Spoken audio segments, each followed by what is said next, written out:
So welcome back, ladies and gentlemen. Today we take you to the Kidal region where everything is going on right now. The Malian Armed Forces continue to preemptively assault the FLA terrorists and the JNIM coalition in this region. Ladies and gentlemen, the most important part in the Kidal region, around the central Kidal city, which is the capital of the Kidal region, is the Aguelhok theater of operation. Now, the Malian Armed Forces have supreme control over the Aguelhok region, but the JNIM and the FLA, they are trying to encircle the Aguelhok region, because if you look at the map from Tinzawantin to Tessalit to El Khalil, you need Aguelhok to have peace. If you don't have Aguelhok, you can't have peace. Aguelhok could be the Achilles heel that will destroy the FLA fighters and the JNIM in the Kidal region. So we need to look at what is going on right now. So ladies and gentlemen, early today, which is Sunday, around 5:30 in the morning, we got a lead that the Malian Armed Forces launched a preemptive assault on 4 major FLA coalition with JNIM camp. According to information, this is located 55 kilometers south of Aguelhok. Now, the Malian Armed Forces conducting their night reconnaissance operation spotted this camp, and they were able to establish that there was heavy presence of fighters, possibly an encirclement and a build up towards an offensive for the coalition of the terrorists to conquer the Aguelhok region. But after the Malian Armed Forces spotted this gathering, they decided to launch a preemptive decapitation assault on these camps. According to information from the battle assessment, 75% KIA on enemy personnel. Some fled with various degrees of injuries. Now the Malian Mechanized Infantry Battalion moved in to scoop whatever is left. According to the Sitrep, the enemy logistic capability, including their heavy weapon mounted on pickup trucks, were completely obliterated. So this incapacitated the counter-offensive from the terrorists in this staging point to launch any type of resistance against the Malian Armed Forces that came in with a superior firepower. And according to information, the casualty was enormous. Ladies and gentlemen, based on the report we're getting, they said there are more FLA fighters that got crushed in this operation than the JNIM fighters in this operation. So ladies and gentlemen, that is the first information of the day, and this is a proof that the Malians know that Aguelhok is the Achilles heel for the reconquest of Kidal. A lot of people looked at moving out of the central Kidal city as something that is not really good. No, it's a very, very big strategy for the Malian Armed Forces, because Aguelhok is the staging point where the bombardment of the terrorists in Tessalit, in Tinzawantin, and in Kidal is being orchestrated from.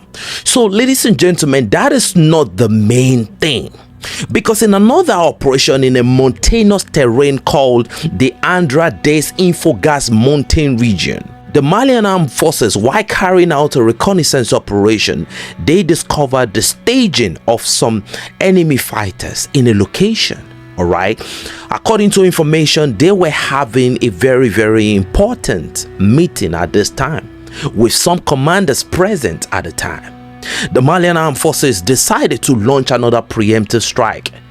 And in this operation, ladies and gentlemen, the staging points were flattened out. There are video evidence everywhere. The Malian Armed Forces did not even release this information. It was an undeniable, flawless precision targeted strike where the terrorists just had to give us the PR. Give the Malians their credit, they deserve it. A lot of de-radicalization happened. So according to the information, 3 KIA on site of the impact and 4 injured among the senior personnel. But based on the report we are getting from the enemies, the casualty on the enemy side is even greater than this. But according to the official report, it says 7 casualties on site, 4 WIA and 3 KIA, including 1 commander. that was KIA on site.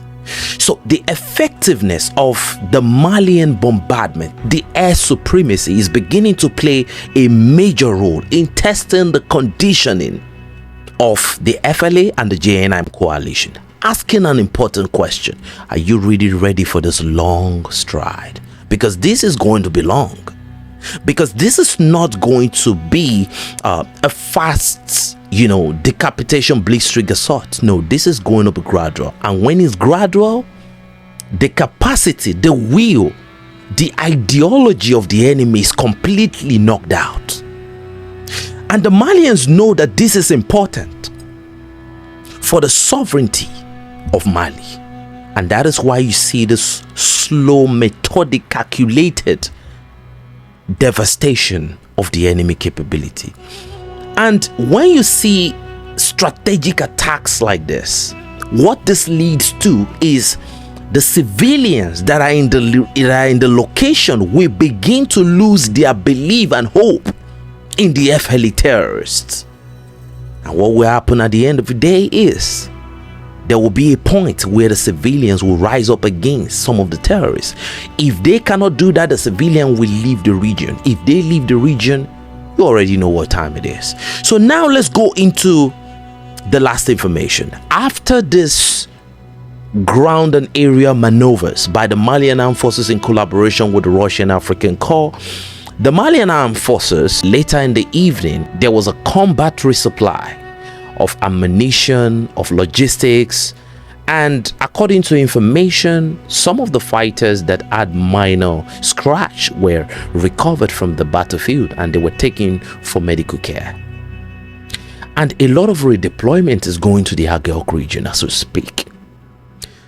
The soul of Kidal depends on Aguelhok, because if you study the map very, very well, you will know that if you look at this map I'm showing you right here, the cream colored part is the only region that is contested as we speak.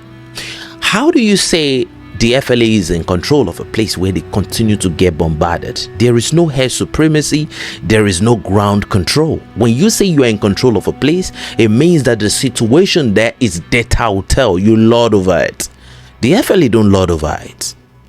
There is continuous airstrike. So the Kidal region, most especially central Kidal, Tessalit, Tinzawantin, is a contested region as we speak, even with the enormous backing of the Western capabilities that have been sent to these terrorist fighters.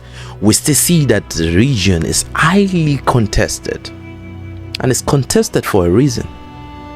Artisanal gold mining, the Intaaka gold mine, and the artisanal gold mines in the Tinzawantin region. That is why all these criminal entities that are backing up this terrorist group, that is why they are interested in that particular region. But ladies and gentlemen, this is what is going on in the north of Mali right now. The reason why the terrorists continue to get pummeled in central Kidal city is because Aguelhok is located in the north of Kidal. So from Taudenit to Aguelhok, Mali controls all this region.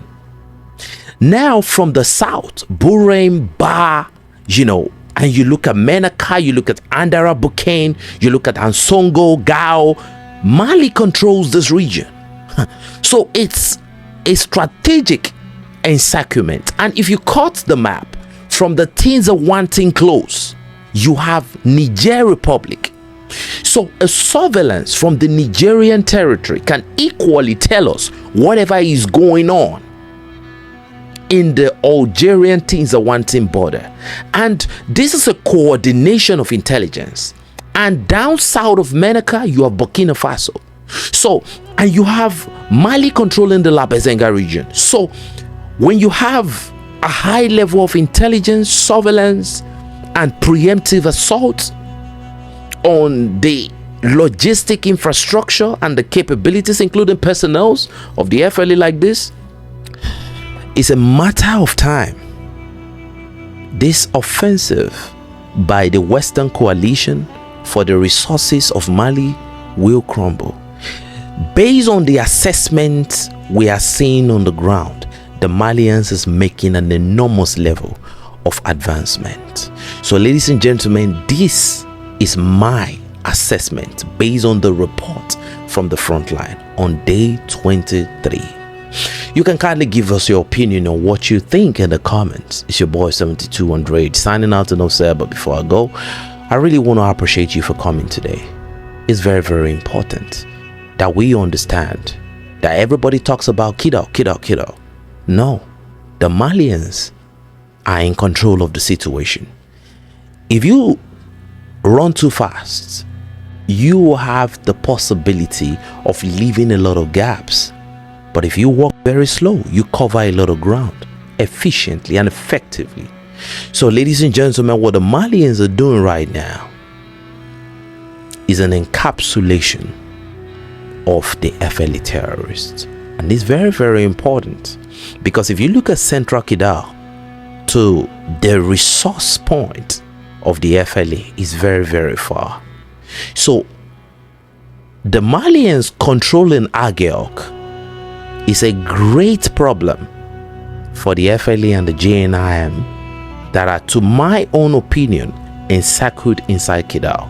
You can kindly give us your opinion in the comments. It's your boy 7200 signing out and all said. But before I go, thanks for watching and God bless you. We reflect on this with Alukola Traore. In Mali, experience never retires. As the asymmetric threat redefines the front lines, a voice is rising more and more within civil society, the voice of the veterans. According to Sir Baubau, the war against terrorism is not just a matter of equipment, but a matter of memory. Terrorism, let's say, is more or less what concerns us. There are many things that can be said about its definition. We would say it's an asymmetric war, a war where the enemy who harms us can see us, but we cannot see them. You know that the veterans are former soldiers, as you said. That's the reality. They are former soldiers. They fought in the war. They fought against these same terrorists before today. Most of these individuals eventually returned to their home villages for a wide variety of personal reasons. Because through their extensive training and unique experience in the army, they realized that once they have retired, they truly need to keep a close eye on their local community and on their village. This is done if only to provide guidance to their relatives so they don't make any serious mistakes that could potentially harm themselves or even their entire country.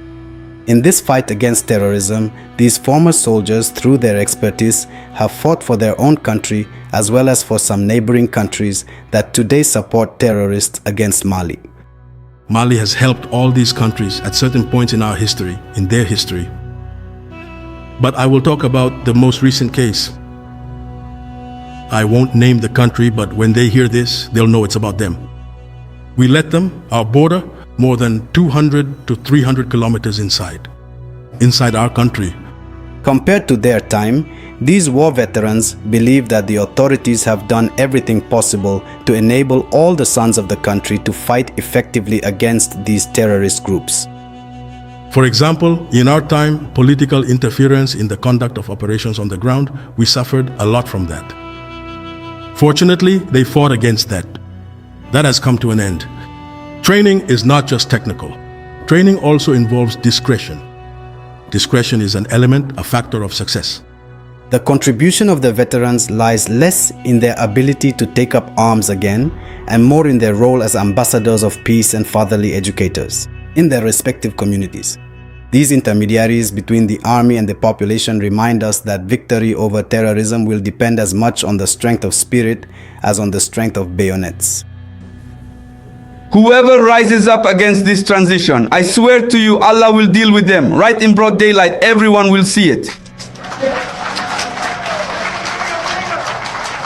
Because this transition, it is God who willed it. Even if I myself tomorrow rise up against this transition, God will not support it. Even if Hasimu wanted to go against this transition, God would not support it. Mali will produce other children who will continue to restore its honor and dignity. That's why I tell people, stop conspiring.